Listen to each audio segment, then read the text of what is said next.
bagi okinyi makawuono e kar rito lee bunge ma Mara, kaunti ma Narok. Par ginyiriri ariyo. Jaloch mokalo Julius Kimunga Mwangi notike thuolo mar ariyo ka thuolo mar adek ne okaw gi Runi Kiswa ma en owadgi Olonana. Mbio ya leo ilikuwa nzuri but kuna challenge mingi kupitia mambo ya matope.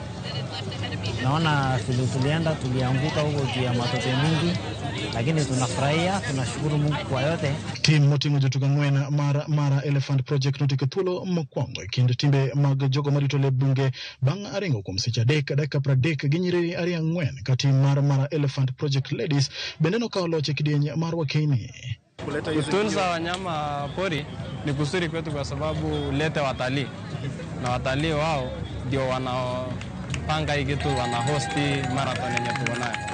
Hiyo ndio faida ya wanyama pori kwetu. Okay. Yeah. Asante sana. Nani tena nataka kuongeza kitu? Unaiko sana.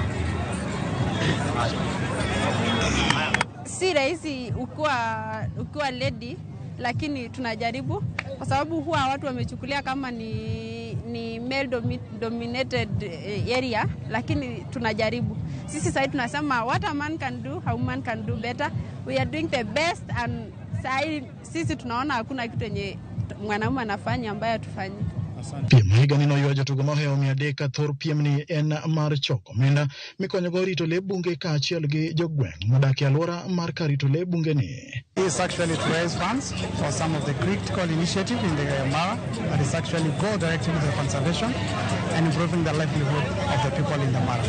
So the event is actually to raise funds to support some organizations like the Mara Elephant Project, the African Mission Service, and the conservancies in the Mara. Nyaka chak piem mag ultra marathon higni 5 mokalo, omenda maromo 20,000 pesa ma dola osechoki.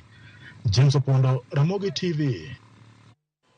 Kawadhi e tuke mag EPL ni tim mar Chelsea kawuono nololo Leicester City gonde 2-1 e EPL. Gonde mar Chelsea nologi Nicolas